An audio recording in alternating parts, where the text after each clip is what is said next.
दाइ यो डायमन्ड चाहिँ कताबाट पाउँछ?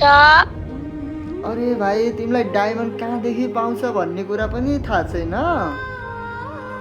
थाहा छैन दाइ, म त न्यू प्लेयर हो, भर्खर गेम डाउनलोड गरेको।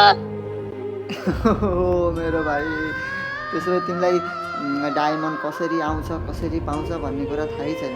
भाइ यो डायमन्डको लागि चाहिँ पैसा दिने अनि टपअप गर्ने हो नि त। टपअप गरेपछि मात्र डायमन्ड आउँछ नि। ए हो र दाइ?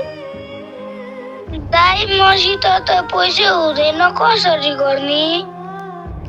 तिमीलाई किन चाहिएको छ र डायमन्ड? तिमी यत्तिकै गेम खेल न भाइ, डायमन्ड किन्ने काम चाहिँ नगर के भाइ।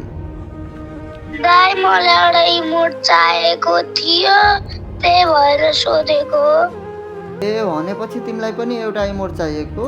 ल भाइ, मसँग धेरै डायमन्ड त छैन, तर म तिमीलाई तिम्रो फेभरेटमा रहेछ एउटा 199 को इमोट, त्यही इमोट दिएको छु है भाइ। तिम्रो त्यो मेल बक्समा इमोट आएको होला, हेर त।